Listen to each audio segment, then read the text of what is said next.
Hi, I'm Tim Ellis. Thanks for joining us for Laneway Live, episode 50. Hey! This is a very special episode because not only is it the 50th and final episode of Laneway Live, it's also my birthday. So I thought, what better way to celebrate my birthday, apart from wearing a really bad hat, than invite my guests back to tell their horror stories, their worst ever gig experiences. You are in for a treat.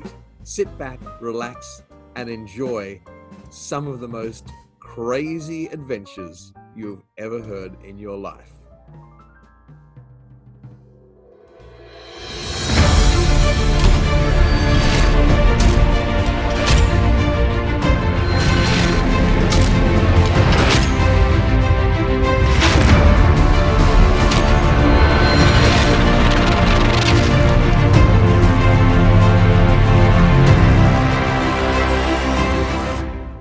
Happy 50th episode of the Laneway Theatre, Tim, and also happy birthday.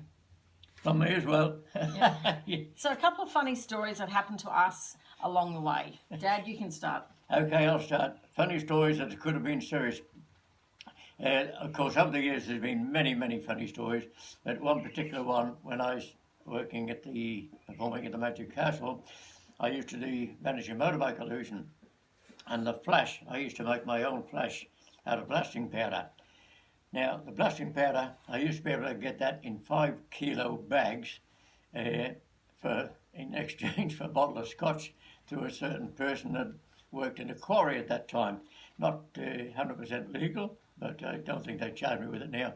So, to be safe with this blasting powder, I used to keep it a 5-kilo plastic bag on the left-hand side of the stage, right in the corner out of the way. To make up the flash, blasting powder is like little tiny pebbles, and I needed to grind that down to make up the flash powder. And I had a mincer, like a meat mincer, sapped on a bench, so I would get a little tin of this, take it down, put in the meat mincer, grind it up into powder. So that was how I made my flash powder. Now, on this particular day, when a certain incident happened, I had another magician filling in for me. So if you imagine, on stage left, I had a set of steps going down to my workshop. Stage right was a little hall leading to the dressing rooms.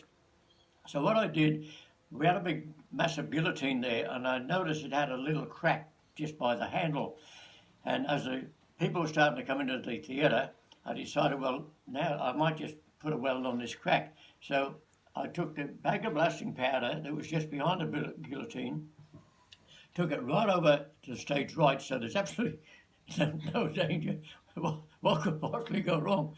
Then I went down and got my welder. While I'm down getting the welder, the other magician comes out of the dressing room, sees the blasting powder there, unbeknownst to me, puts it back and goes back in the dressing room.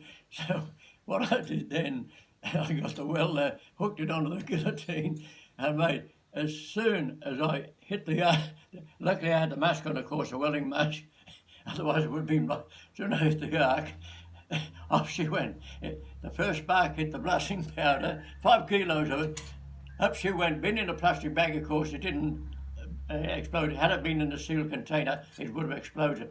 But all of a sudden, this massive gush of smoke, and the whole of the stage, people were starting to come in. It was about 10 minutes before the show, and I couldn't see for smoke. We had no option.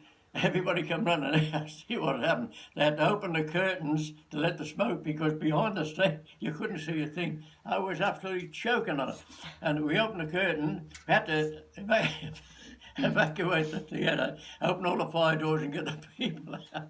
So that was one of my experiences. There's been many of them over the years, so, what could possibly go wrong? And we must have a thing with fire. When we were at the theatre restaurant one night, I opened my part of the show with a flame to cane routine, and we were doing it like 6 nights a week. I knew it, really well. This one night, however, as it turned into the cane, the flame shot out and it landed on the table, the very front table, and the tablecloth caught alight. Now, sitting at the table, we actually had some intellectually handicapped people in for the night. We gave them the best seat in the house, which happened to be this table that when I set on fire, they thought it was fantastic. They just clapped. They thought it was part of the show. I reckon the look on my face, I was like, oh, what the hell? Anyway, needless to say, they all died and that was it. No one died. Look, there was only a small flame. We put it out and we continue with the show. But that's showbiz, and that's some of the things that happen. It's been amazing. Over the years, there have been so many things that could go on for hours, but anyway, we'll condense it to that. That's just a couple of our stories to share. Hi team, hi everyone, this is Boris Wild from France. So team, apparently you're looking for the worst gig ever horror stories. Well, you might enjoy that one. When I started Magic, I was doing a show outdoor. It was a stage show. I was a cute little trash on the stage. So, you know, every time I finished something, I put it in the trash so I could, you know, leave the stage very easily when the show is over. And yeah, so I took a flash cord and turned it into fire to turn it into a silk. And my trash was on the stage and I was like, okay, don't be an idiot. Don't do it over the trash, because it was pretty much the end of the show. I didn't want any little piece of fire falling into the trash because I got lots of prop already in it. So I moved on the side and I just lit the flash cord, turned into a silk. Problem is, it was a show outdoor and there was wind.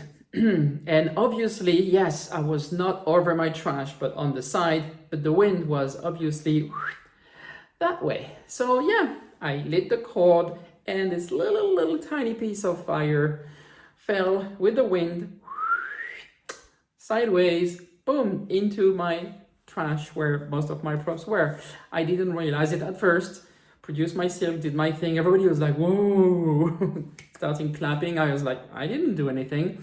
And then I looked on my side and I saw flames coming out of this cute little trash where all my props were on fire. So I got two options. Either you cry or you do ta-da, and you pose just to pretend, you know, you make fire appear. And I got a great response and lots of applause, but inside of me, I was crying. So I took this trash, tried to blow on it, you know, to extinguish the fire, which happened. So people were like, whoa, and I got a second applause after that. I tried to finish the show. I could. I was young. I didn't have much money, and most of my props were just burnt into that thing. So it was terrible, but that was a good lesson.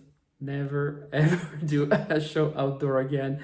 Even if you pay attention when you play with fire, the wind, anything can happen. And so yeah, that's my story. Hope you enjoy it. See you guys.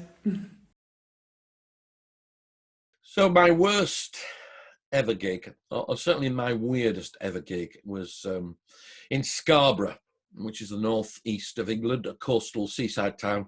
And I'd been booked to do a gig for a typesetting company, a Christmas staff party. I'd done it the year before just for the managers. It went a dream. They loved me. 30 of the managers in a little hotel room. So they decided to have a bigger do for all of their staff, which was 1,000 of them in the same hotel, but in a bigger room, which was basically the same room with some doors that opened up into the main room. And I was in the little room performing through the little room into the main room.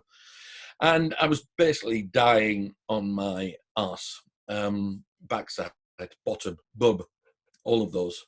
And all the bosses, I could tell the bosses were looking, saying, well, he was so funny last year, why isn't he funny now? And they didn't realise it was because the whole audience were drunk and facing the wrong way. So I was in the middle of one routine, just thinking I've just got to get through this as quickly as I can, do my time, collect my money and leave. When a woman came up to me, she was sort of like slightly new age, I would describe her. She had sort of dreadlocky ribbons in her hair, flowing multicoloured layers of hippie type clothing, you know, very, very sort of 60s looking. And she had a little bundle in her arms, which looked like a baby. And she stood up and walked. I was sort of working cabaret, so there wasn't a stage. So she walked up into the stage area and said, "Excuse me, will you hold my baby?" And with sort of a natural reaction when somebody holds out a baby, your natural reaction is not to let the baby fall on the floor. So I held my hands out and held the baby. And it was indeed a small baby wrapped in little baby clothes and sort of awake but happy. And she said, thank you. And she walked off. And I am now stood at the microphone with most of the audience talking and dancing and laughing, and a few people watching me thinking, when is he going to get off? He's terrible. Literally left holding the baby. And I said, whose baby is this, on the microphone? Most people weren't listening. A few people around the front who were listening. One of the guys said, it's her baby. She's just gone to the toilet, mate. I went, okay. So I just held this baby and sort of chatted to it. Said, I'll be back with you in a minute. Does anybody else want the baby? Nobody wanted the baby. You can't put a baby down. I couldn't put it on my table. So I just held the baby, and sure enough, after about 5 minutes of me holding the baby, slightly talking about it, nobody listening, she came back, took the baby from me, said thanks a lot, and she went back into the crowd. And I got on with my act. To no applause, no laughter, but thankfully I did get paid. But that's certainly, I've had worse gigs, but that's certainly the weirdest gig I've ever had. John Archer left holding the baby. Hey Tim, happy birthday. I hope you're having a great day. I hope you're not just, spending your time editing these videos. If you are, please go out, get yourself like a slice of cake. Be socially responsible, but enjoy yourself and have an amazing day. Worst gig ever stories. Okay, so this is the very first gig I ever did, like first paid gig, and I say that because I didn't get paid, spoiler. And what it was is I was hired by this guy who saw me performing magic at a restaurant to open his club. And I was like, this is gonna be so cool. And I thought I was ready for anything. I was like, all my tricks in my pocket, like a gunfighter. I didn't have a bag. I just put them all in my pocket like a gunfighter going out, And I get to the place, and it's this fancy part of town. It's gonna be this big club. I checked it out. It was gonna be so cool because I scoped out the night before, and it is closed. It is locked down. There's like chains on the front. If there was like tumbleweeds and crickets, it would have been. It was like that scene. And so I give the guy a call. I'm like, what's going on here? And he's like, what do you do at that location? What are you doing in that location? Go to XYZ. I'm like, XYZ? Yes, go and go there now. You're late. And I'm like, what? So I go, and it's like 2 blocks down the road. And instead of being this big, fancy, swanky club, it's this little staircase that goes up to a bar. And I'm just like, what?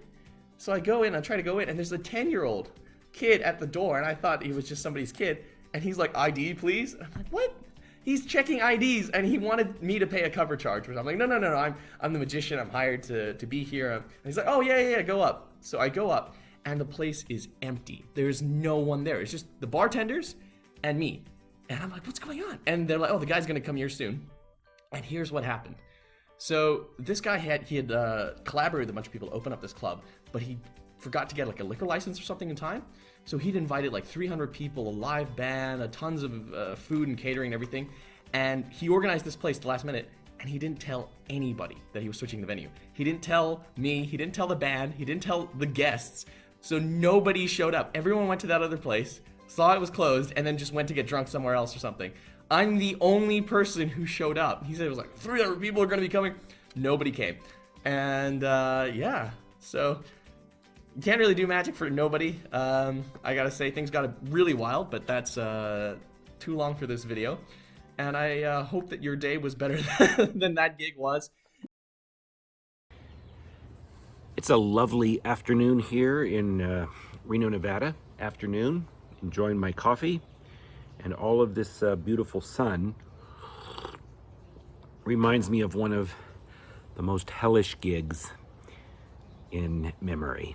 A number of years ago, probably in the 90s, well, it would have to be in the 90s, Ginger and I were on tour with Spellbound.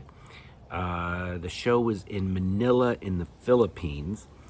It was ungodly and brutally hot and humid, and we were at the Folk Arts Theater, known as the FAT, F-A-T, the Folk Arts Theater, which was actually an open air theater, which meant that we weren't indoors. When we were doing the shows, we were basically out in the heat, the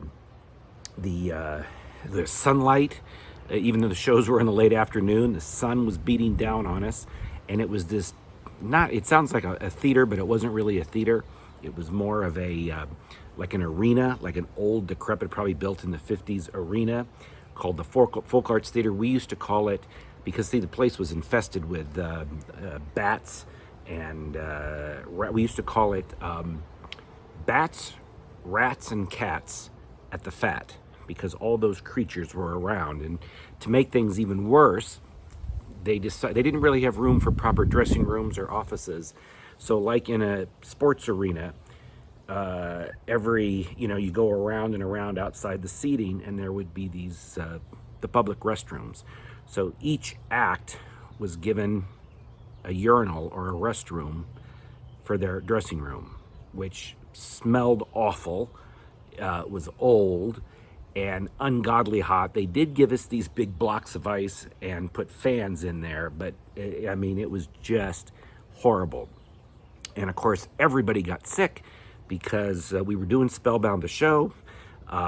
You would go from the dressing room, which was actually quite cold, dressing room, the dressing restroom, to the stage, which was unbelievably hot. You would be pouring sweat. So we all got sick. I got terribly, terribly sick. Really, really bad. And on one show, Ginger and I were performing the interlude very early in the show, and I was dizzy and I was throwing up and I had a fever, and we were out in the sun. And at that time, the interlude was a brand new illusion. And I remember being out there and I just started to feel dizzy. Well, that's the last thing I remember. I just passed out. I was in the interlude and just passed out. Head went. I remember one of the other acts said, I looked like Jesus on the cross, because I was just sort of... Anyway, they just wheeled me off stage in the interlude, loaded me into an ambulance. I was out, and rushed me to the nearest hospital in Manila, which, by the way, when I did wake up, kind of like in those movies, I was on the gurney and I was looking up at the ceiling. They were wheeling me down these, and I remember the ceilings were filthy dirty with water spots and the flickering lights. And if you think it couldn't get any worse from that, the doctor came, they treated me, they gave me a shot, some sort of medication. Now, you know when people say that that something feels like spiders crawling under their skin, you think, well, what is that really? That is a real thing. I had a bad reaction to this shot, whatever it was. And they put me in this room, like a holding room in emergency, just myself, in this disgusting hospital. It wasn't very clean. And it actually felt like stuff was crawling under my skin. And I started to freak out, and I started to get super, super paranoid. And I was just in the hospital gown, nothing else. And I remember peeking out of the curtain thing, and I could see down the hall where the glass doors that opened and closed for emergency way at the end of the hall.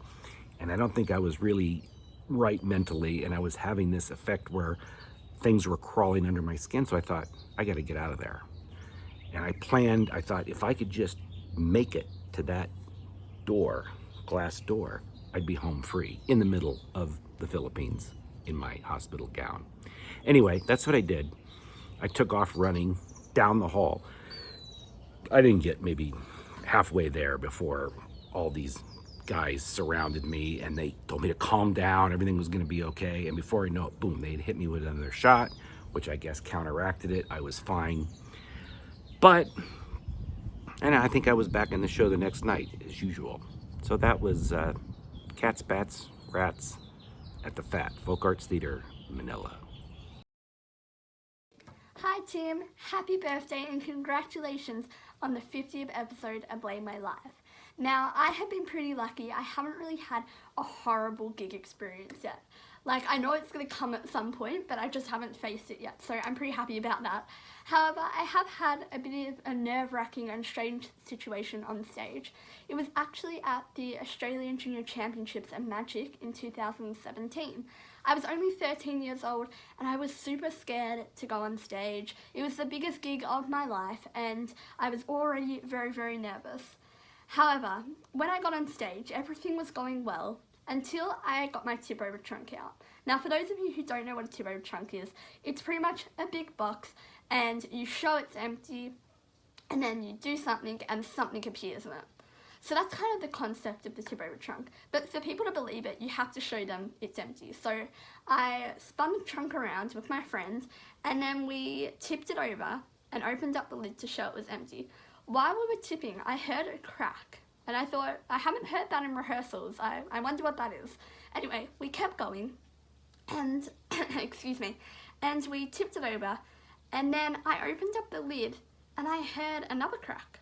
And when I looked to my left, the side of the tip-over trunk had broken off. So I think the wooden frame had come out of its ligament, which made one of the sides just kind of hang off. And so if you know the secret behind the tip-over trunk, this could really, really destroy the effect. It could reveal to the audience what the tip-over trunk is and how it works. So I was freaking out. I may look calm on stage, but in my head I was like, oh my god, I don't know what to do. And I'm on stage, 13-year-old me at the biggest gig, and this has happened. Anyway, so a bit of improvisation happens. I'm holding on to it like this, trying to keep it together, and then we put it back up, and the next part of the routine is for my volunteer who was on stage with me to come over and we have a bit of banter. And so normally my choreography would be come in front of the box and talk to him, but I had a broken box, so I had to stand really, really hard up against the box just so it wouldn't fall over. And so the whole time, for the rest of my set, I was awkwardly just crammed next to this box trying to cover the broken box and to keep it together while my routine was still going on. So that was pretty nerve-wracking. And just as the icing on the cake, as soon as I said, "Good night everyone, my name is Prue," and the curtain is closed, it knocked over my table. Which, look, it isn't too bad, but I was so young and this was like the biggest gig I had done, so for those two little things to happen was really big for me at that time. Now I look back on it, it wasn't too bad, but that experience, that feeling at that moment was pretty scary for me.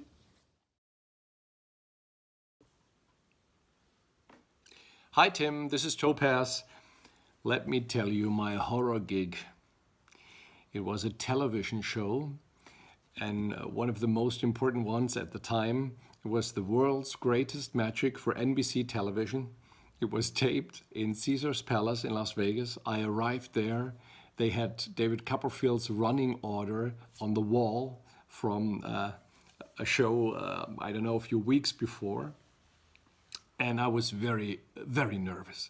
Usually the act ends with me throwing scarf in front of my prop, which is a lyre, a kind of a harp. And when the scarf falls down, 9 big bells have appeared. And then I make an electrical guitar appear. So I did this for a live audience for this show, The World's Greatest Magic. And everything went okay up until this point when, I was like, hello again, throw the scarf. And it gets stuck in the lyre because for the first time I could remote control when the bells would appear. So now the scarf is stuck. It partially covers the bells and we could not use this one. I was devastated, and Gary Willett, who's, was such a great guy, came to me and said, this is a taping. We can do it again. Well, I mean, it costs a lot of money. There's camera people and an audience waiting and the whole crew. But, for you, you're allowed to do it again. So I went in front of the audience. Music starts. Hello again. I throw the scarf. The second time, the scarf gets stuck in the harp, covering the bells. And I was like, God, that's so embarrassing. Gary Roulette came to me and said, well, you know what? Just for you, you can do it a third time. Normally we don't repeat as many times, especially, if it's a whole routine, but, just do it again from the top. I was very happy. I was like, hello again, through the scarf, and a third time. A third time it gets stuck. So Gary comes to me and says, the rest was perfect. We just use it like that. Nobody knows that it's 9 bells, and we kind of cannot see the middle ones with a scarf. That's okay. So after this, I had to fly home some 14, 15 hours going, I'm just stupid. American television, and I screwed it up. Yeah. And what I still remember, I think it was my next time in the United States at some festival, a magician came up to me and said, I saw you on The World's Greatest Magic, and I really liked the act, but what I loved the most was how the scarf, gets stuck to the lyre perfectly to finish the act. He thought it was meant to be like this. So I kind of got away with it. Would have been better if it had fallen down. Hello, Tim, and hello to everybody. Back again. I do have a horror story. It's not something that I ever thought I would be sharing, but I'm going to share it with you because enough time has passed, and I guess it's okay to share. I had a stalker. This was a person who had contacted me, emailed me, and I thought it was a normal person, just a fan. And unfortunately, they developed a rather unhealthy obsession with me. It eventually evolved into them obsessively sending me messages and emails when I wouldn't respond on time. They would say that it was because that they were a disgusting person, etc., and they really, they took every single action or inaction as a highly offensive thing. And this was a person who was pretty mentally unstable. Anyways, long story short, I did my best to break contact with them in a way that I thought was safe, and for a while I didn't hear anything from them. And I just continued on with my life. And one day I was doing my show. I won't say where, but I was doing my show, and I look out in the audience and I see this person. I knew how they looked like from photos and different stuff that they had sent me, so I knew, oh my gosh, this is this person, they're here. I was very scared, very nervous. I didn't know what to do. Should I tell somebody? Should I tell my producer? What's going to happen? I was very scared. I did my best to calm down.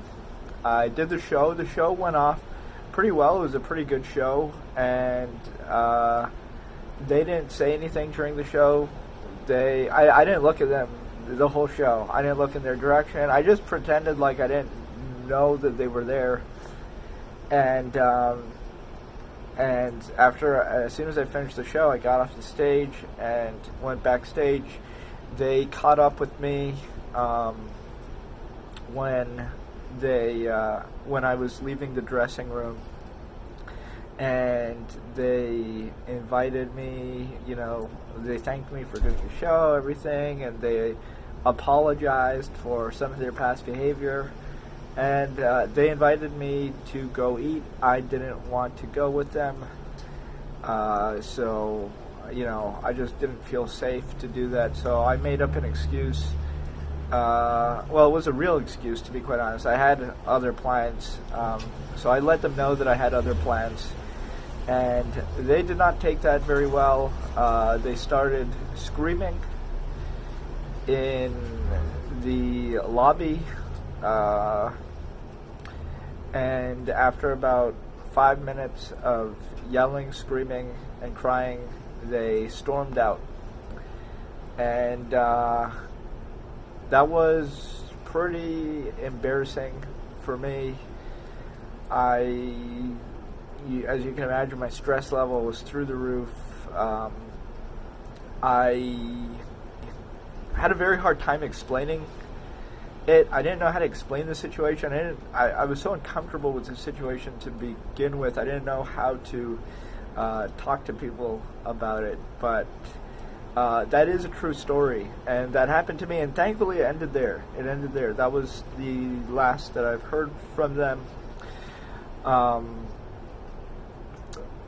But from now on, I have, it's not a policy, but, anytime somebody gets into contact with me or is friendly through email or through social media, and I don't really know this person, I'm always polite. And I'm very professional. But through my experiences, I have realized that there's some people who do have some sort of fantasies or delusions, and it can become a quite frightening thing when you are dealing with this. So that is a horror story. That's a true story, and it's not a fun story. I hope this person doesn't watch it, and I hope they don't end up killing me, because that would not be very fun. And I think they have thought about it, to be quite honest. So hopefully that doesn't happen, but we'll see.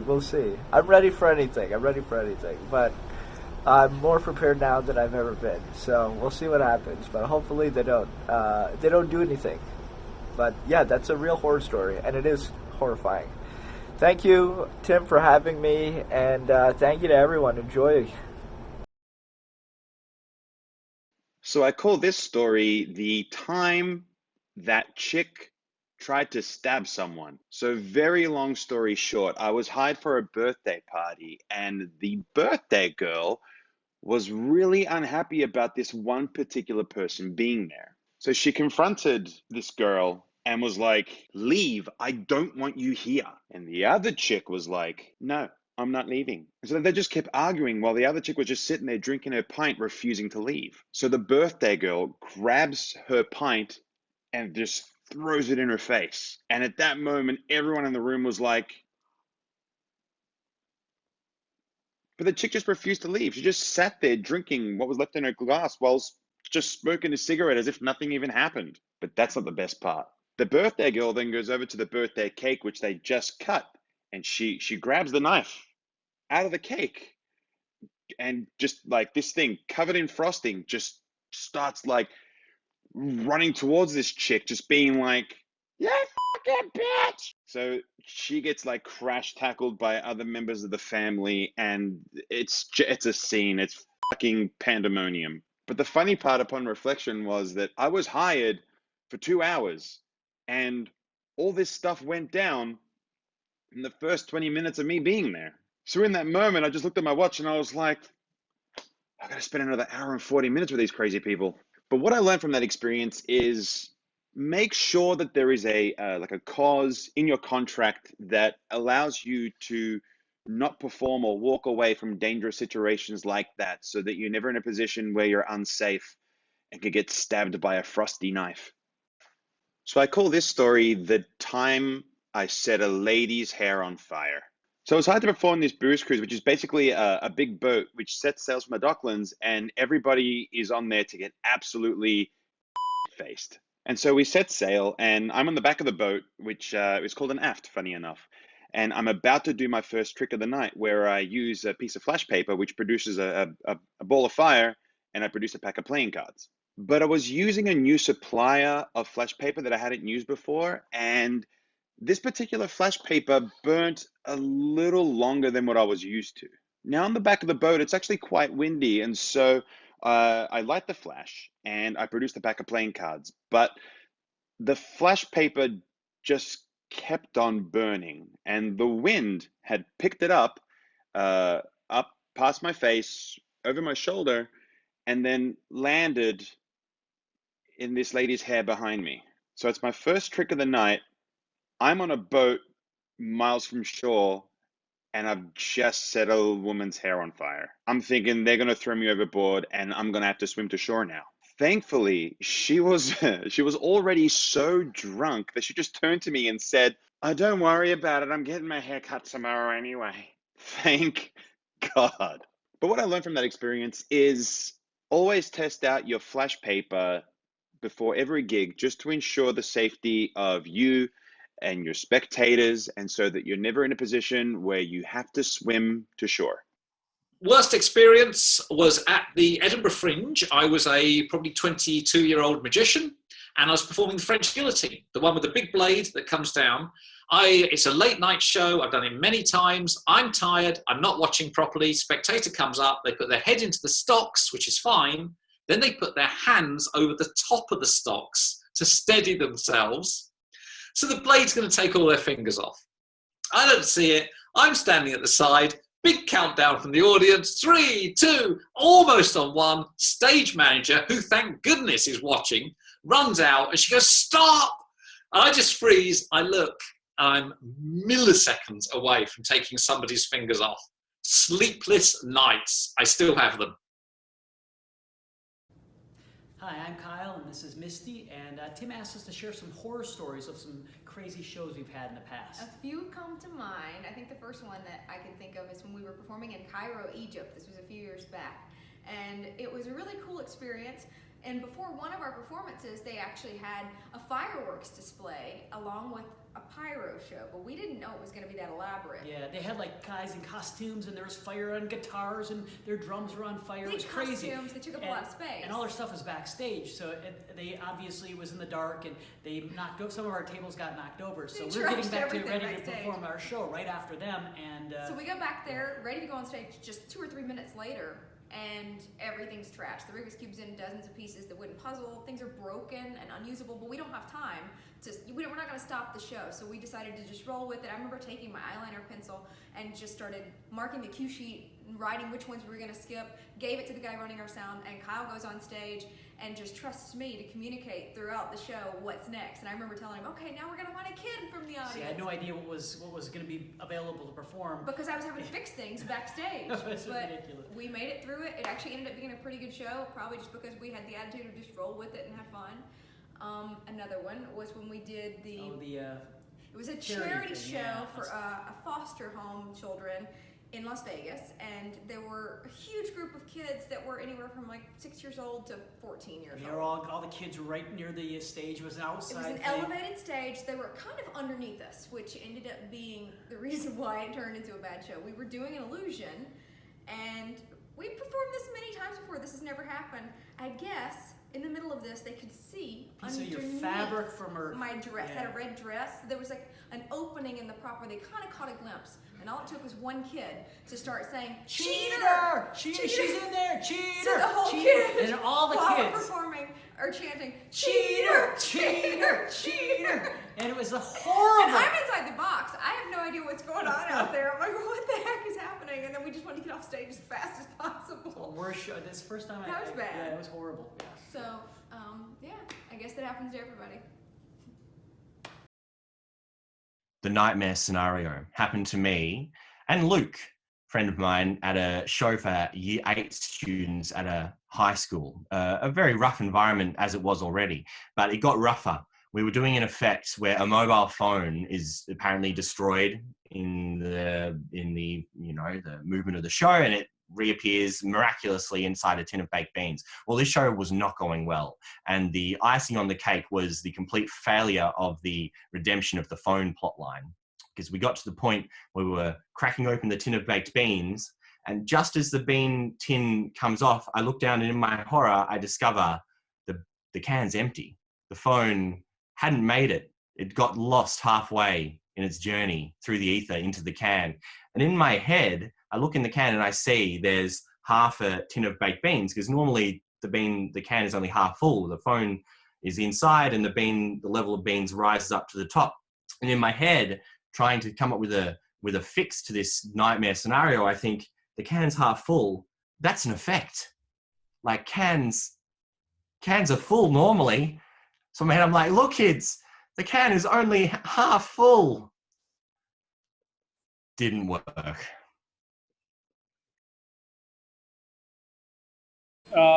Probably like a lot of people, I have so many horror stories. Pretty much all of my first part of my career was just made up after horror story after horror story after horror story. I've pretty much had every possible thing you could ever imagine go wrong with every single prop, through from magic to tech to AV to audience management, everything. But there was a particularly memorable kind of issue I had. Mid-20s, around about 2008, I was booked for the SORG Summit, International Convention Centre, big corporate event, about 500 people, and my act, I was going to be opening for the Umbilical Brothers, very, very well-known, famous Australian comedy act. So I had a 10-minute act, and it was called Somnium. Now, that effectively means a lucid dream. It was a very, very experimental avant-garde act. I've got a shot of it here for you. And I can tell you this act had no place at all being on a corporate stage at all. It was extremely avant-garde, very experimental. Effectively, I came out onto the stage and it was a surreal world, and I had to solve all of these problems to figure out where I was. Anyway, I managed to sell the act, and surprisingly, I sold that act back in 2008 for the same fee that I'd probably get now on two cruise ship contracts, which was amazing. So anyway, the stage was set, the audience is ready, and unfortunately, in this act, I used a dove pan, and in the dove pan, I'd normally have fire in the dove pan, and I'd produce a whole range of different props that I was going to use throughout the show. One of those props being a Rubik's Cube, before Rubik's Cubes were cool. Anyway, during setup of the act, I made a critical error of using the wrong fuel inside the dish. If anyone's familiar with shell light, I used a bottle of shell light rather than lighter fluid, or what I now use today as an alcoholic fire gel. Now, shell light is extremely explosive. It's very, very, very, very flammable, much more flammable than petrol, for example. And this was a critical error. So we had the stage set. Now, back in 2008, this is before I could afford fancy electronic ignition systems and that sort of thing, even if they existed at the point, I'm not sure. But what I used to do, and I thought I was very, very clever, is I'd have incense sticks hidden around on the stage, burning, which would create a little bit of atmosphere, a little bit of smoke. But I could also use the incense sticks as ignition points for flash paper and all sorts of things. So the idea was, I had another magician I was working with, Julia Madotti. She was out on a chair levitation, which was a reimagined broomstick levitation that I made. She was all set on the stage. We had the pre-show music rolling. Everyone's ready to come. The idea was that I was supposed to come out onto the stage, ignite a rose, flash paper rose off an incense stick, throw the flash paper into the dove pan. It would ignite. I'd put it out and we'd crack on with the show. However, unbelievably, before the show, the shell light was so strong, so incredibly strong, that the fuel in the dove pan actually ignited from the vapors coming across from the incense stick. So the nearest incense stick was probably 3 or 4 meters away, and that was enough for the vapor to ignite. So when I'd actually come out onto the stage, it was actually on fire already. So I've come out, everything's burning, so it had already ignited. Now, the dove pan was kind of not completely on fire, but it was burning in and around the fire. So I went up and I took the lid off the dove pan, and the fire exploded out of the dove pan. This shot here that you can actually see is just as I've taken the dove pan off. What it doesn't show is the chaos that occurred afterwards. That fire jumped out and it spilled everywhere, and I tried to put it out. And the fire jumped off, went down my legs, all my pants caught on fire. The fire dribbled down the podium on the stage there. The fire went all across the stage, and I'm stamping, putting it out, trying to put all of this fire out. And it's going absolutely everywhere. My hands are burning, the fire's on my hand. I was in an absolute panic about what to do, because no one rushed out with a fire extinguisher. Everyone thought it was part of the show. And they're all cheering and laughing. They think this whole thing's amazing with all this fire going everywhere. And I was absolutely terrified as everything's burning. What's really amazing with this shot, if you can see, it literally looks like a bunny. A fire bunny has jumped out of the dove pan. So inside that dove pan, I'll show you what was in there. It was a Rubik's Cube. I've got that here. And I keep this to this day. The Rubik's Cube and everything else inside the dove pan, you can see that it's completely melted. So it was all melted, and there were quite a few other props inside the dove pan that I was going to use for the show. But everything was melted. So what was already a really surreal, weird, strange arts festival sort of act ended up being even more avant-garde, because half of the effects I couldn't do because they were burnt and melted. For the first 2 minutes I spent trying to put the fire out. We finally get to the end, and it was a shit show. It was an absolute shit show. At the end of the act, my hand was really, really burnt and blistered, and then the organiser and everyone rushed up after the act, and they all, as I mentioned, thought it was part of the act, and they thought it was brilliant. They thought, how did you get that with the fire? That was amazing. Are you okay? It looked a little bit dangerous. But yeah, so I will never, ever use shell light ever again for anything. And yes, the client did rebook for a separate show down the track, and I did a bunch of other work for that client as well. But there you have it. Many years ago in London, in Her Majesty's Theatre, there was the Magic Gala Show. Everything went wrong on that day. First, the driver didn't show up. Then my rehearsal was delayed many times. When my time to perform came, the heel on my shoe was broken.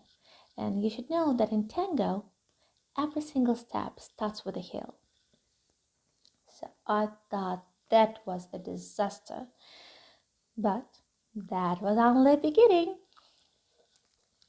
On that night, I was performing tango act with a dancing cane. As you can guess, the thread was broken. But for that case, I had an extra cane in the left wing. So I danced there, but I didn't find a cane there because someone took it away with the props of the previous performer.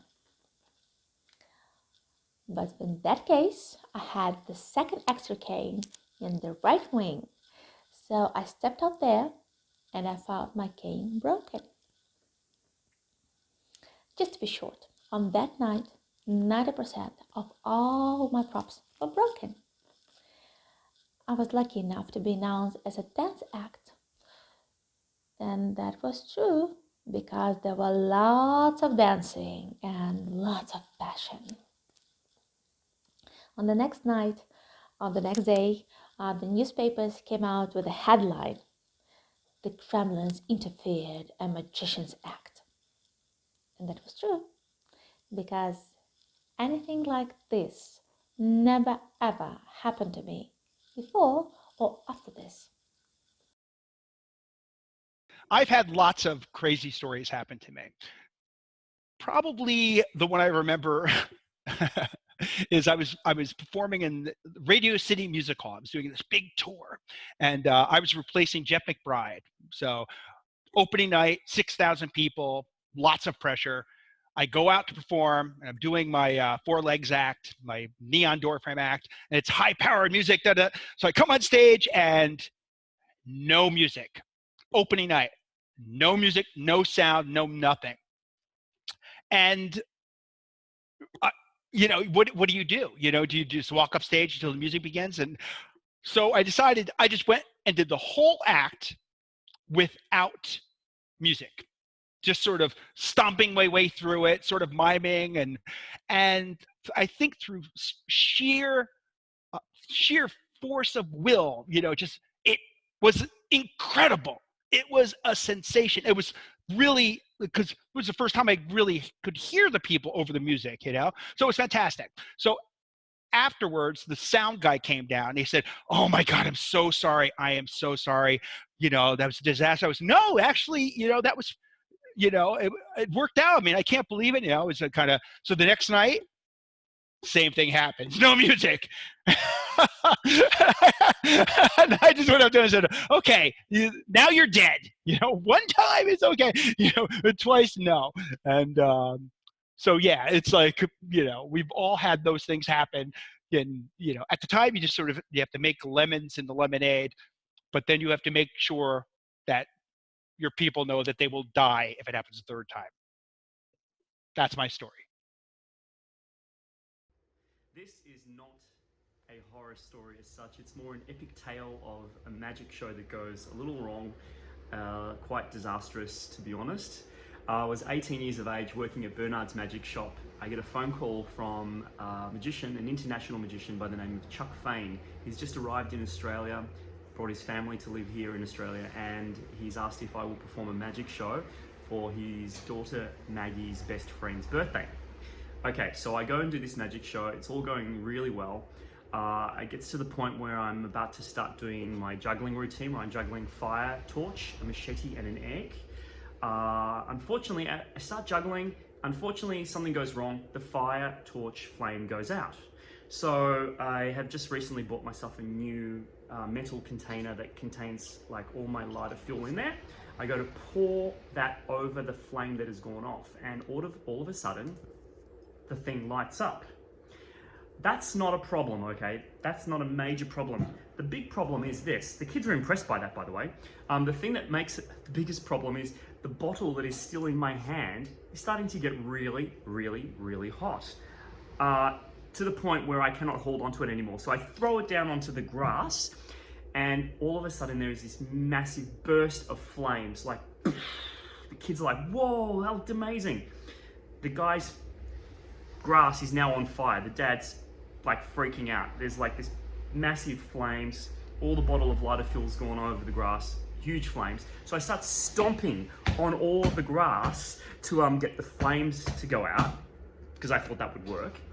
I don't realize, but at this point, my shoe is now on fire. Okay, so I have a shoe that's on fire. The kids think that's hilarious because my shoe's got flames coming off it.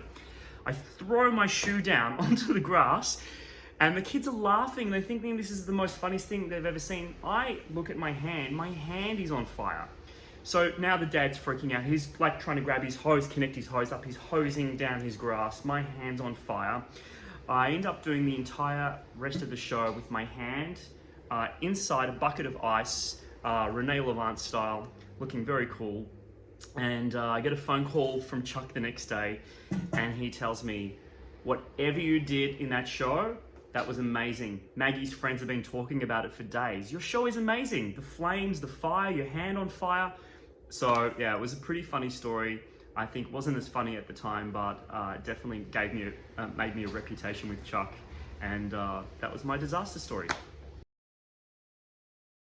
So, full disclosure, this story has been told. I wrote about this in my final ever Magic Magazine column, in the final ever issue of Magic Magazine, because I wanted to get it in print for the ages. And this was about 10 years ago. I had just quit my full-time corporate job, and I was terrified. I didn't know what I was doing with my life. And I figured the most important thing was to keep busy, stay busy, commit to things. So I, among other things, went to the Edinburgh Fringe Festival with good friend and colleague Vyom Sharma, currently doing his bit to save the world from COVID. And we did a duo show in the Edinburgh Fringe Festival. And for those, many know this, that Edinburgh Fringe is a brutal, brutal endeavor. You have over 2,000 different shows competing for ticket sales. And it is not unusual at all to be doing a show for, that's a very loud motorbike, not at all unusual to be doing a show for just 3 people in a room. It's so hard to get sales. And so while I worked on some of the venue stuff, Viom's job was to sign us up for all the different free promo opportunities. A lot of venues around Edinburgh had these opportunities where you could just go there and do 10 minutes and then hand out flyers. And we're like, yes, do every single one. Do 2 a night if you can. Just go, go, go. Every bit. Be flyering during the day, doing promo spots at night. And so on like promo spot, 19 out of 47, God knows that we did, was a bar somewhere on the outskirts of Edinburgh. I forget its name. And we were just like, next, go to the next one. And we get there and we realize that it's, by the decor and the clientele, it's a gay bar, which is fine, whatevs. But it wasn't sort of the fun, bubbly kind of gay bar where single women go to dance without being hit on. This was like a seedy, rundown, like belligerent gay bar. Like this was a gay bar with a like belligerent attitude that had 7 people in it. So it was almost deserted. And we go in and we're like, okay, all right, we're here. Hi, we're here. I'm Simon Vion. We're here to do the gig. Oh yeah, cool. There's the stage. And they tell us to start in 10 minutes. So we do. And the plan was I would do a routine, then Vion would do a routine. No, Vion would do his opening routine. I'd do my poker chip routine. Then we'd close with the duo routine. So Vion goes up and starts trying to engage the crowd and no one cares. No one's interested. No one wants us to be there. They wish we would all just piss off and die. And that's completely reasonable. At that point, I wouldn't have disagreed with them. And Vion's doing his best. He's trying to be engaging. But the routine he's doing has a line in it that's about when he learned magic, about what made him want to do magic. And he reads a magic book that describes a trick that makes it sound great. And the line in the script is Viom goes, blah, blah, blah. And I thought, I read the book and it says, you do this and then the ladies will go wild. And I thought, yeah. Now, in hindsight, there's nothing intrinsically wrong with that line. But when you're in a gay bar, the audience already hates you. It's not a great move to loudly declare your implied heterosexuality within that routine. So the already frosty temperature dropped a few degrees further at that point. And it's like, all right, still, yeah, hey, look, it happens. And then so I go up and I'm doing one of my best routines and it's getting nothing. Like the magic bits are getting no gasps. The funny lines are getting nothing. And then finally I make a joke and the barman laughs. This is the first actual reaction, more than just a sullen glare that we've got from anybody. I get an actual laugh and I feel this rush of just warmth and compassion for the human connection I've shared with this bartender. And I just go, see, the guy behind the bar gets it. And the guy behind the bar goes, and I look closer and like in the light and a short bobbed haircut, yeah, not a guy, was not a guy, it's a girl behind the bar. And as a linguist and an engineer, even a decade before then, I've always felt the English language badly needs gender-neutral third-person pronouns. If nothing else, for linguistic efficiency. Like, you shouldn't need to arbitrarily specify someone's gender to refer to them in the third person when it's not relevant. But that night was where I really felt the burn of the need for that on a deep and powerful level. And at that point, what do you really do? There's no real comeback from that. Audience already hates you. You can't go any further, but then you found a way to fall further than that. And I just basically said, I am so sorry. And we just finished and left because there's no coming back from that. And the icing on the cake is that because we were determined to chronicle our rise to glory through Edinburgh, we were videotaping every single gig. And to this day, I do still have that video in my archives. I've never watched it, but it's there. So one day we might look back at it and see. That was definitely the worst gig. That was the low point. I still feel bad for that bartender. One horror gig for me was doing a show where I had to secretly have an assistant pre-show a member of the audience, and for whatever reason, maybe I got the instructions of the seat location wrong, or maybe people had switched seats around, but the person who came up on stage was a young woman who had a shaved hair, as a haircut, bald hair, shaved hair, and the problem was that the prediction that I had was about a star sign, and not only did I get the star sign wrong, obviously, but it said Cancer, which didn't go down very well at all. Well, the most horrific job I ever had, well, I know to say the truth, there's so many. Well, one that was really hard, especially while I was doing it, was the big finale for the World Championship in 2006 in Stockholm. Yeah. Because everything started when there was a kind of riot between, or a kind of quarrel between the spectators and the organizers. So in the big finale for the stage people, there was this game going on 6 hours, 7 hours before I was on, or 3 hours, something like that. That whenever nothing has happened, nobody's on stage, everybody was very calm and nice and sweet. But whenever the MC was entering the stage, trying to do something, then they rioted like hell. It was a very aggressive atmosphere. It was for the art, so they didn't like the TV people and the TV stuff. So, but I thought, well, in 3 hours I will be there, and I have to go there. Good. Then in the afternoon, whenever we were there, we got explained, how to celebrate correctly. If I would win the Grand Prix or the World Championship, how I should take the thing and be happy. We practiced that. It was kind of weird to me. Yeah, but then they say this very exactly where to stand while the ceremony was going on. Yeah, they explained it to us 3 times. So I really thought, well, guys, they're stage people.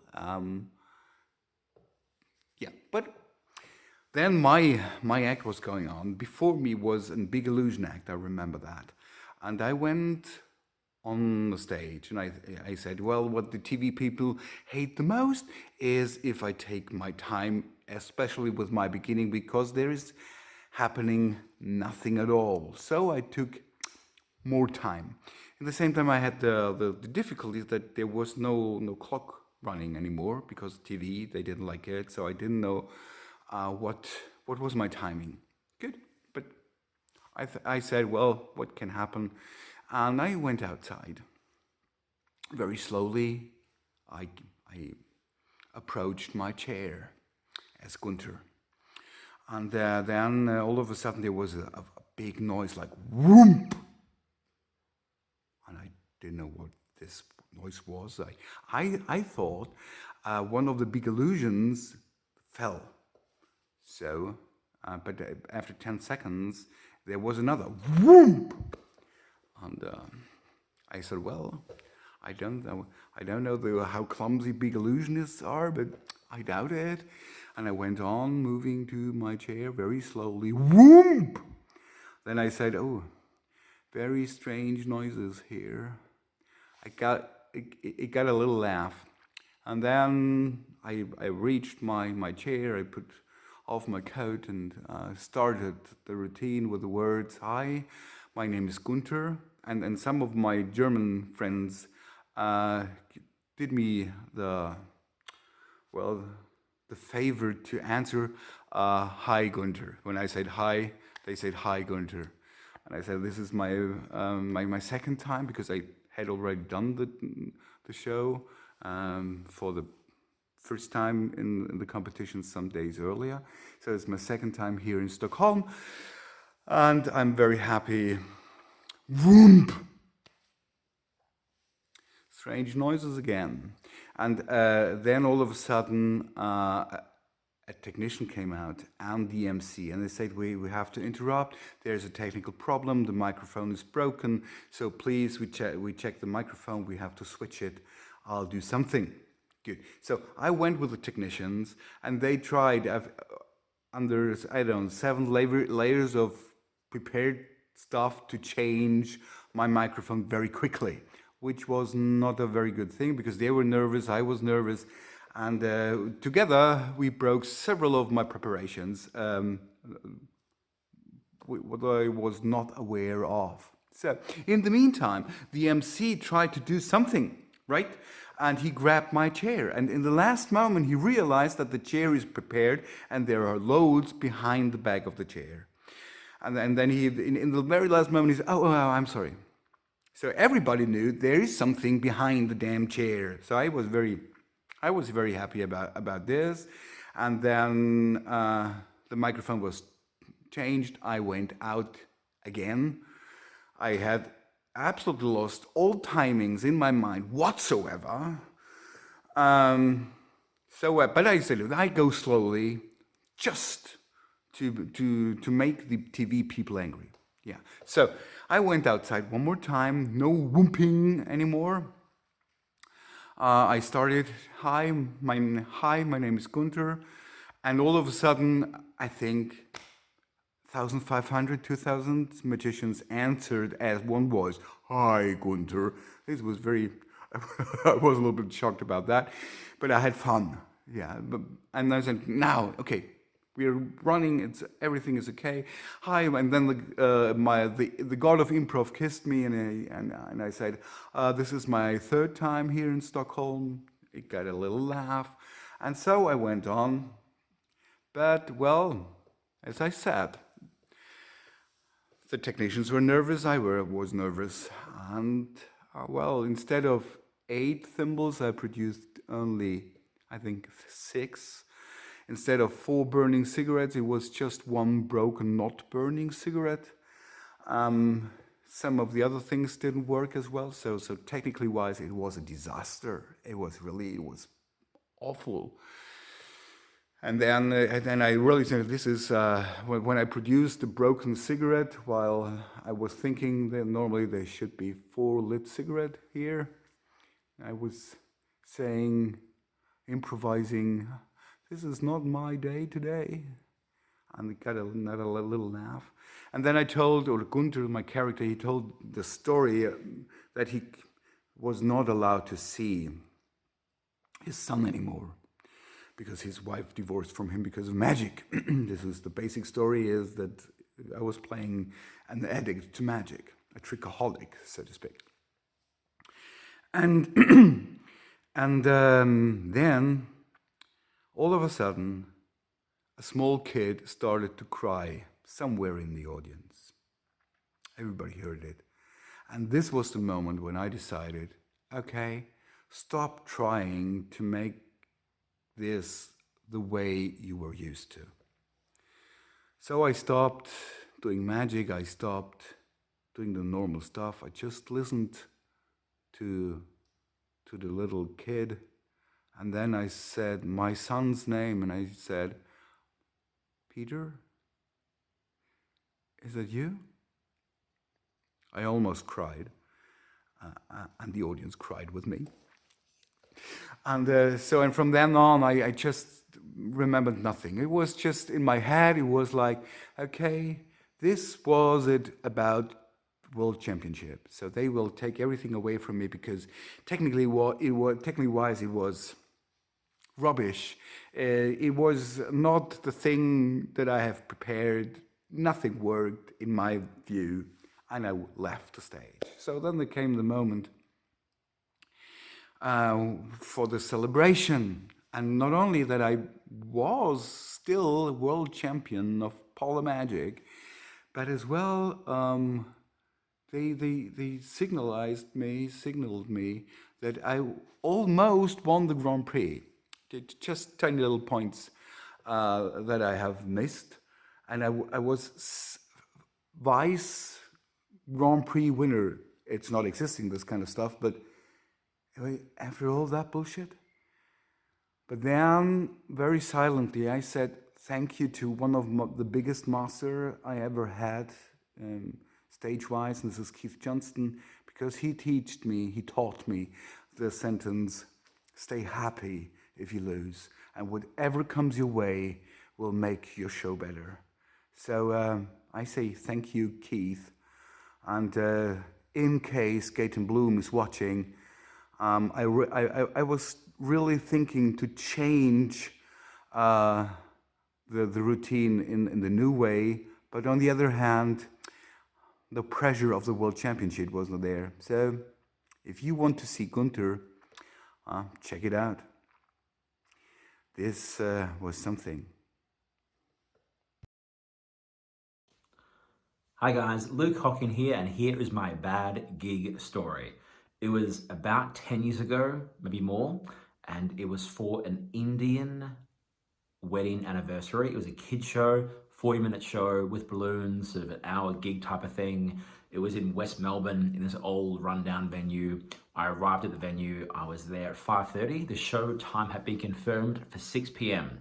So I rock up in the venue and I'm wet because it's raining outside.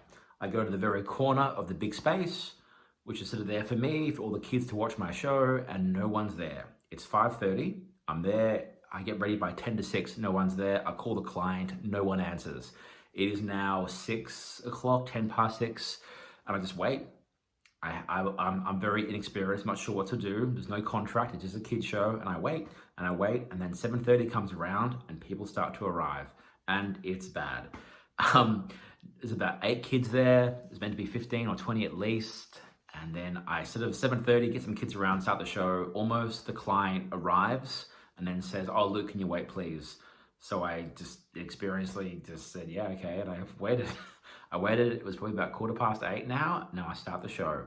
I do 2 minutes. The first trick I do is a goldfish appears. I put it in a wine glass. The kid who held the glass dropped it. It fell on the floor and it smashed everywhere.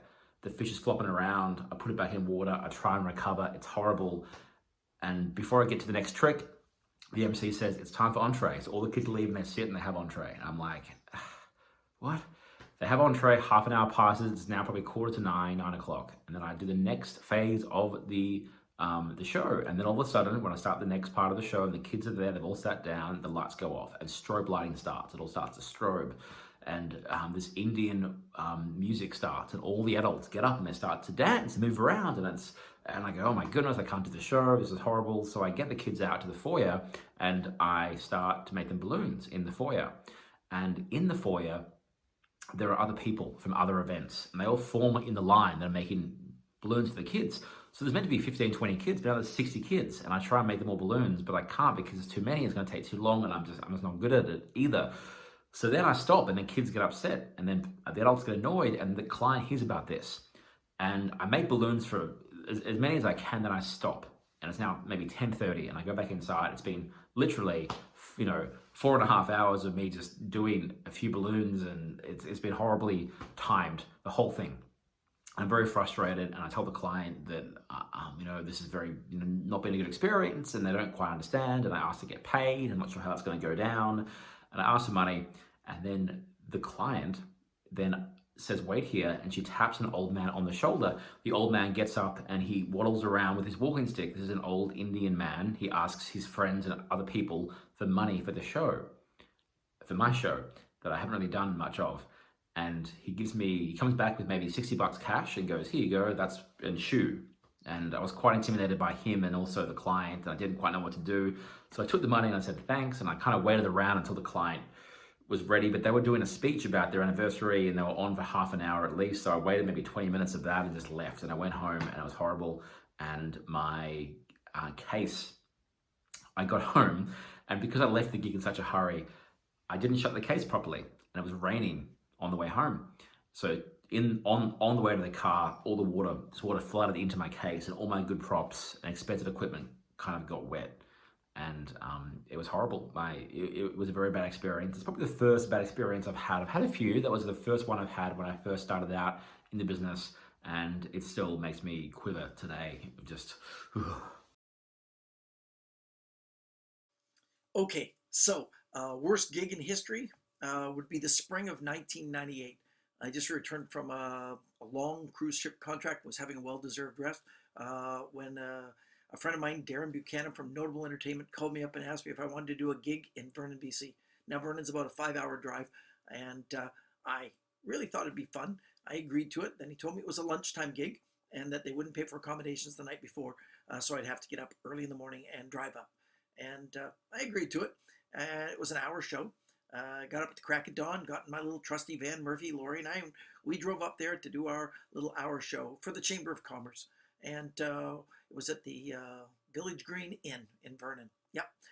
When we arrived, there was one of those pipe and drape stages. Everything seemed fine. Audience was all nicely seated, kind of tables and everything. They hadn't arrived yet. On the stage was the small podium, of course, which is horrible. But behind me was an easel, and it had sort of something in a frame, and it was covered with a cloth. And I asked if that would be there for the whole show, and they said, "Oh no, it'd only be there for half the show. They were going to do a special presentation at the intermission." I told them there wasn't an intermission, that I did an hour show, and they said, "No, you're going to do 30 minutes, and then we're going to have the special presentation, then you'll do the other 30 minutes. Your agent said you could do that." I said, "Well, my agent was wrong. I prefer to do an hour. I don't have 2 openings. I don't have 2 closings." I explained it really well, and he just said, "If you can't do what we need, then we don't need you." And I just driven 5 hours and didn't sleep a whole lot, and I wanted a hotel room for that night, which was included, and there was no way I didn't want to make the gig and make the money and do the show. And so foolishly I agreed to do 2 half-hour shows with this special presentation in the middle. I didn't really ask any more about the special presentation, and that's where I failed. I did the first half of the show and went really well, super well. Audience cheering, screaming, responding to the jokes. Everything was great. And I went through the back curtain going, "Hey, I'll be back for the second half of the show. I've saved the best for last," and booked out through the back. And then got myself a glass of water, came back down the restaurant hallway there in the back of the convention area, and my wife had this look on her face and said, "What's wrong?" She said, I don't know, but you got to look for yourself. And I kind of looked out through the pipe and drape, but I couldn't really see a lot. There was a big picture frame blocking a lot, but it was uncovered, and I could see something like some pots on the front edge of the stage, and some people had arrived that did not look happy. One older lady, she was crying, a couple other ladies, and I booked it. I just ran around, down, and back in through the back doors so I could kind of see what was going on from behind them. And what did I see but this beautiful painting of like a park with a bunch of children and families playing and these big trees growing. And then I looked at the pots and realized they were small trees. And this was a funeral. It was a memorial service. It was a celebration of life. A guy in the community who was the founder of Bigfoot Campers, which basically was the centerpiece of Vernon. Terry Walla died in a plane crash with 2 other guys, and these were the widows, a cousin and her husband and a best friend. They died, and they held a memorial service. Yeah, I finished my first half of the show, and then they held a memorial service, and they talked about him and the 2 others, and they talked about how they would plant these trees and they grow big in the park, and that their grandchildren, families would, celebrate around these trees. And then he asked for a moment of silence, and it lasted forever. It seemed like a lifetime. And then the MC said, and the president of the Chamber of Commerce said, "And now, ladies and gentlemen, let's welcome back the comedy magic of Sean Farquhar." Yeah, I'd like to say it went well, but it didn't. I mean, I walked up from the back. I addressed the situation. I tried to speak to the widow and say, from what I heard, they were well loved in the community, and that this would be, a great moment. Would they want you to, be sad or to rejoice and fill their hearts with love and laughter? And she just cried more. And I saved the best for last. I had head chopper, card sword, and sidekick with a gun. Yeah, oh boy, I could like to say I killed. Okay, I didn't do any of those tricks. I tried to do some stuff, and I failed miserably. And the show, well, the second half wasn't good. I can basically tell you I died a little too that day. Yeah, that's probably the worst gig I've ever done. Yeah. So a lot of weird stuff has happened to me over the years on stage, but probably the most messed up one that I can think of to actually include that won't involve swearing or anything involving nudity was when I was working at Dracula's Cabaret, and I was doing an upside down straitjacket escape.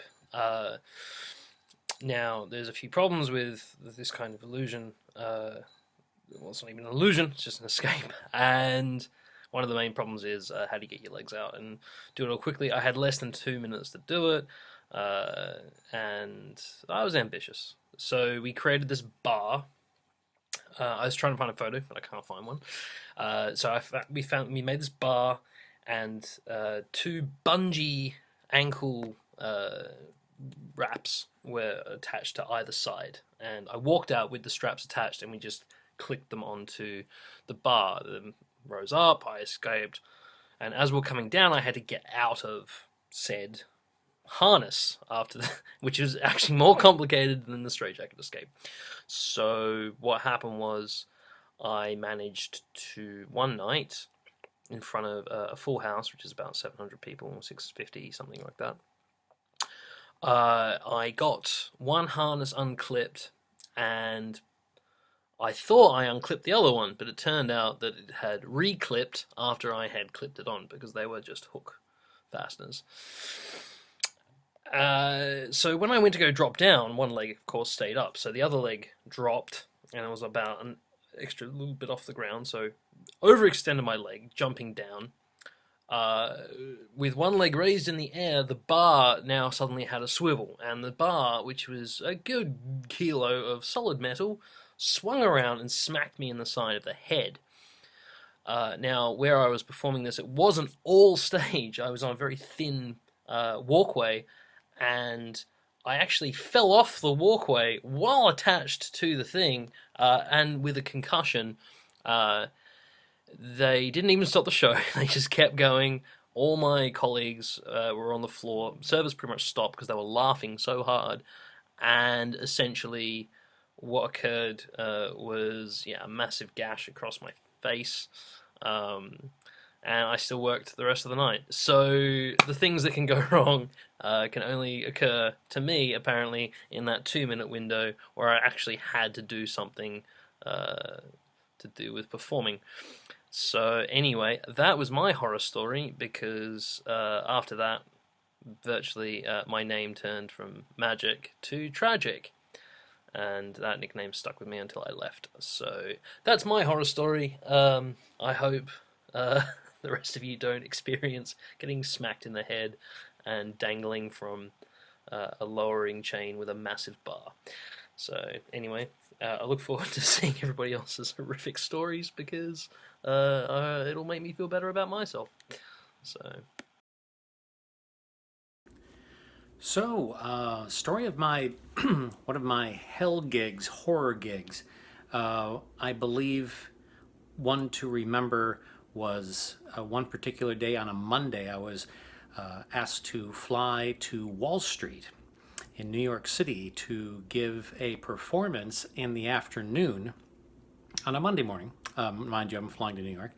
And so I'm flying, and I arrive, get into my hotel, get over to the lounge where I am performing for Salmon Brothers. I think it was called Salmon Smith Burney at the time, and it was a financial conglomerate. And I go into the doors to perform, and I notice that this group of people who are now in this lounge, mostly gentlemen, are very, very quiet, very subdued. No one's talking to each other. They're a bit disheveled. Their ties are undone, and they're just sort of moping around. And you can cut the air with a knife. And I said, what is going on here to somebody? I said, I'm doing a show here for you guys. And they said, oh, we just had the biggest one-day loss, over $1 billion or whatever it was a lot of money. And it happened to be Black Monday.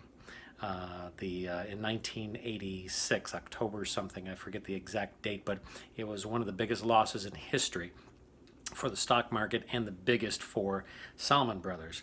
So it went on record as being known as Black Monday, and I'm performing for them.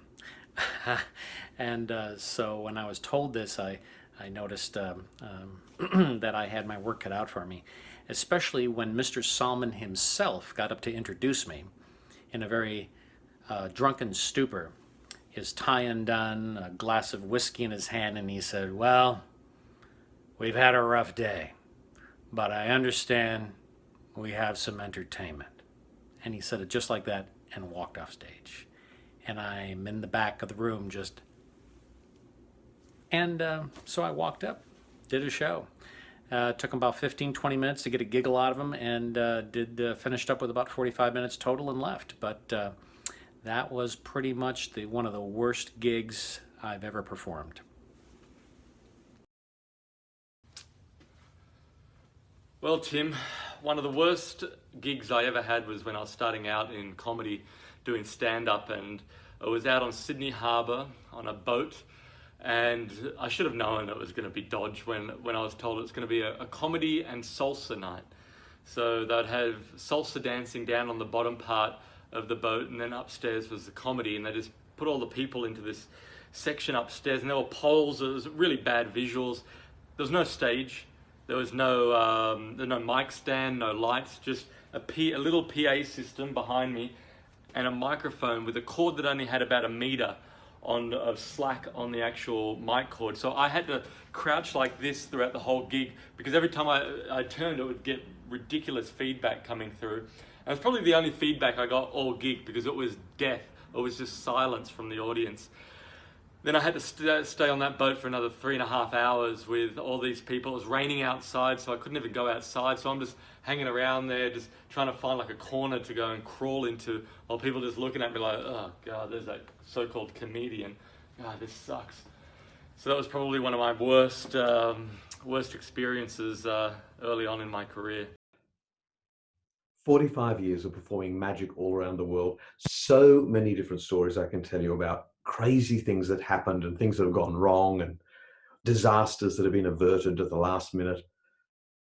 Stories that come to mind are things like traveling through the Northern Territory, right up at the top of Australia, in a very tiny plane. We had to fly in this tiny plane to get to the venue. And it was so small, we had to take out one of the seats to fit all the props in it. And that seat was the seat I was supposed to sit in.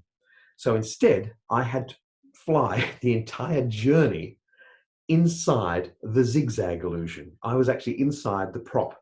I'm sure we broke a lot of civil aviation rules that day, but we got the show done. The show must go on. Another time, also up at the top of Australia, we're driving in a big Jeep to the Kimberleys, just driving through this amazingly rugged country. The road itself was virtually corrugated. It was just like all the way through. So we traveled like 4 or 5 hours to get to the place we're going to do the show. When we got to the place, finally, we open the back of the truck and discover every single one of the props had been smashed to pieces.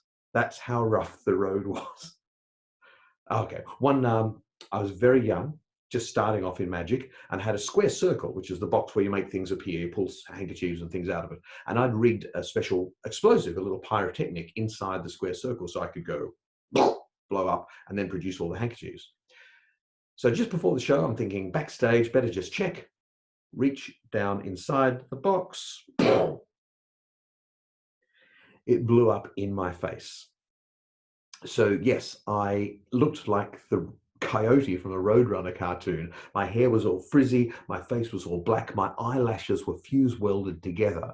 When I finally was able to get my eyes open, I saw that the pocket handkerchief in my white tuxedo had gone. There was just the outline of the pocket handkerchief left in there. Off to the Eye and Ear Hospital, no show that night. Yeah, it was, you can laugh about it now. It wasn't so funny at the time, but you know, it was an experience, that's for sure. But the one I want to tell you is many years ago, I got a call to go to Perth in Western Australia and make a car appear for a launch. Now, this is like the magician's dream job. You get to make a car appear, a spectacular grand illusion. Everyone loves that sort of thing. So I thought I'm going to have to come up with something really special for this. So I came up with a dozen ideas, different ways to make the car appear, something that's really innovative, no one's ever seen before. I wanted people to be talking about this once it was finally finished. So I get a phone call from the event organizer who I'd sent all these ideas to, and he loved them. Get the phone call. He says, "Hey mate, we've had a few drinks last night, me and me mates, and we came up with this idea. Now just listen to this. We're going to make the car float using a forklift truck."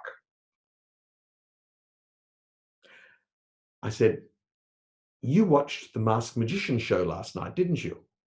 He said, "Oh, no, I don't know what you're talking about. No, it's just an idea me and my mates came up with. It's great. You know, make the forklift truck lift up the, yeah, it's going to be great."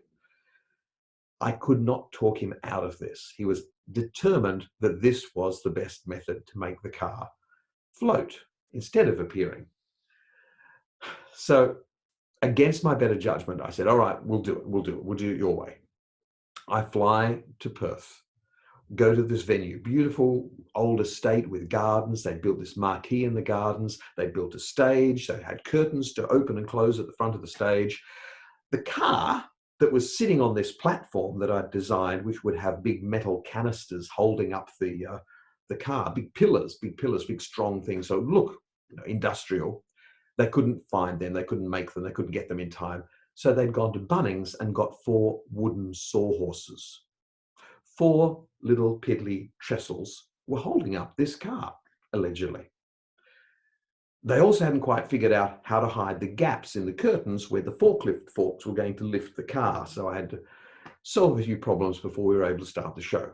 Eventually, everyone came inside. I did a performance in front of the curtains and then gestured dramatically for the curtains to open. And only one of them opened. The other one apparently was stuck.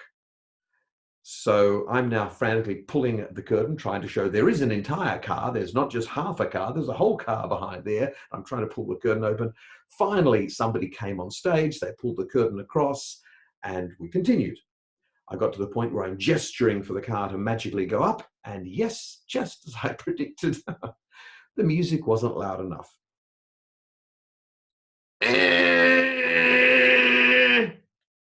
You could hear the forklift from a mile away. Not only that, the car was not gracefully rising. It was going because the forklift operator hadn't really done this before.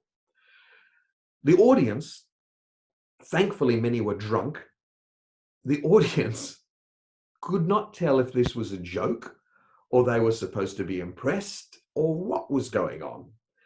All I knew was as soon as the thing was over, I ran backstage, grabbed as many of my props as I could carry, ran down the street, got a taxi, went straight back to the hotel. Next morning, jumped on the flight, flew back to Melbourne, and never spoke of this again. Until now. You heard it. Don't tell anyone else about my secret shame.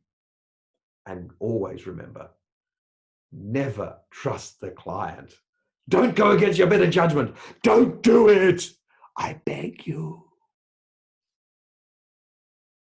Hey everybody, my name is Caroline Raven and Tim asked me if I could share a story about my worst gig. And then so I started thinking, well, what's really my worst gig? Like, what have I done that was, terrifying and horrific? And I came up with so many stories. So I actually called my agent up and I was like, hey Charlotte, what was my worst ever gig?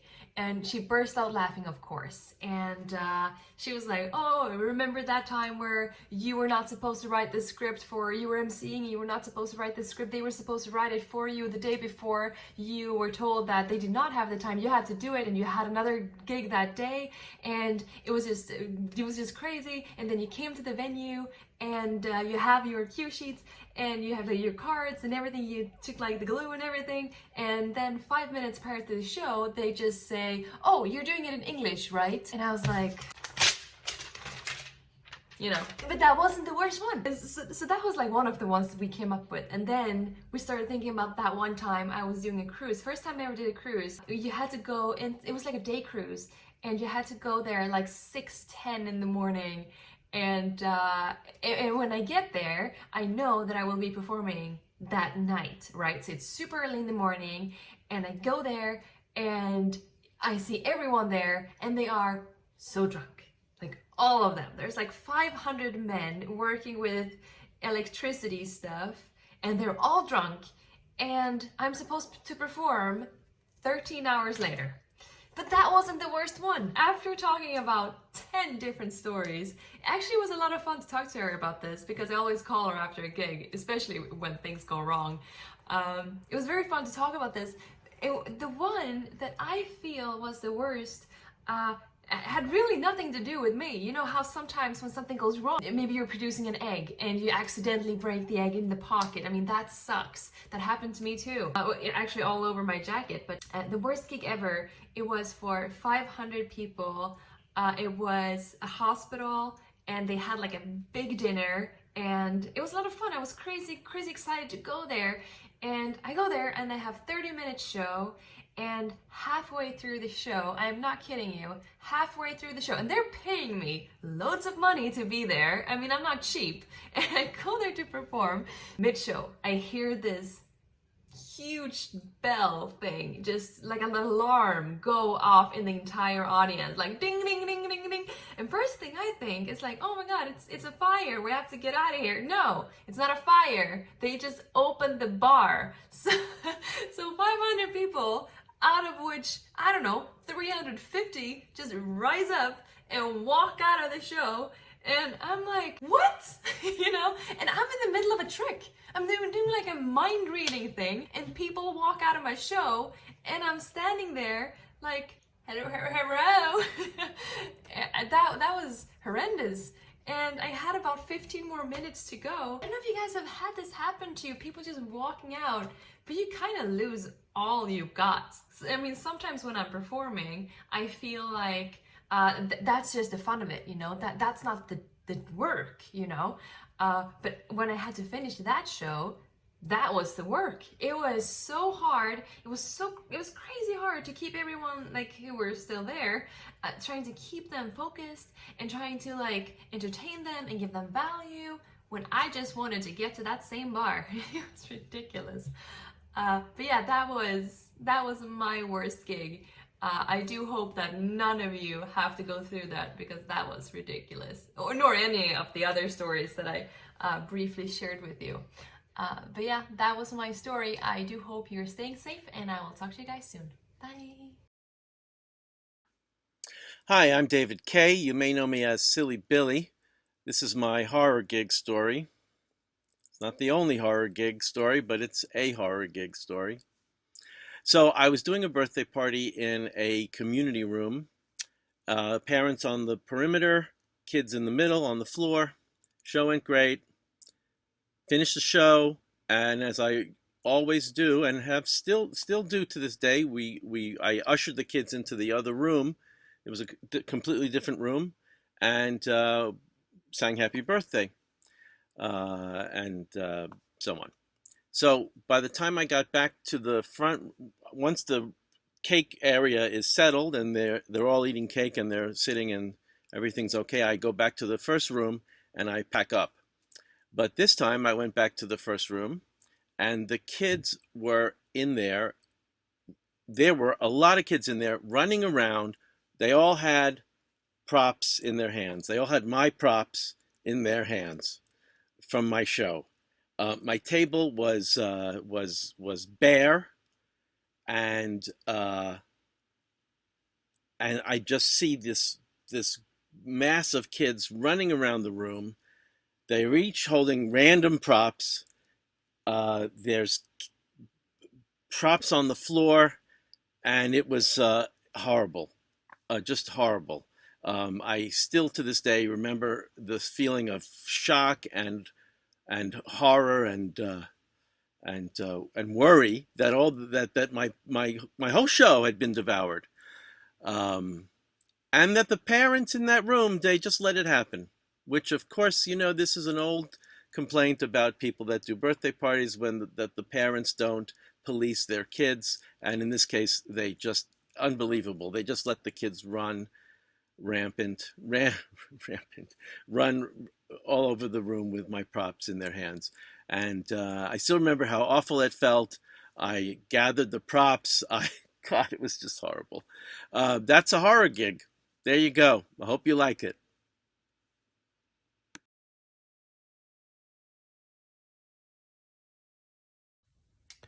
This is not my worst ever gig, but it's definitely up there. Maybe about 5 or 6 years ago, I was asked to perform magic as part of the pre-game entertainment at a football game for a particular football club that I will not mention. Now, obviously, this is a fantastic idea because at the MCG, you know, you've got 3,000 passionate, hardcore football fans all doing their pre-game drinking in a room, getting revved up before seeing their beloved bunch of football blokes going out to war on a football field. The thing that they want to see before that is some punk getting on stage doing card tricks. So I get on the stage. The first thing that happens is the microphone doesn't work. I grab the microphone. I say, hello, everyone. Nothing comes out. Is this on? No, still nothing. Little voice from the back yells out, use your magic to make it work, you... Now that got a much bigger laugh than anything I got for the next 15 minutes, mainly because they couldn't hear a word I was saying. One of the tricks I was doing involved a football player who wasn't playing that day. I got him on stage, I pour a beer into his shoe, the idea is the beer vanishes, and then I pour out confetti. Well, I think I was a little bit rattled with the whole microphone, getting heckled, no one listening situation, and I just poured out just beer out of his shoe. I just poured beer into a football player's shoe and just poured it out. And that was the trick. I remember this gig very well because I actually left a table with the person who booked me. I was in such a rush to get out of there and not speak to anyone because of what a disaster the gig was. I didn't want to speak to anyone. Just grab my stuff and go. Left the table. They gave me an email the next day saying, hey mate, you left your table. I was so ashamed, I never went back to collect that table. So there is a magician's table sitting in the office of a particular AFL football club to this day. But I think it's fun and important that we share these horror stories. I think, we can grow confidence through failure. The more we stuff up, the more bad things we go through, the less we care. And that's when it gets exciting. That's when you can take risks and approach things without fear. And that's when the best stuff happens. So get out there and have some shocking gigs, and I look forward to hearing all about them.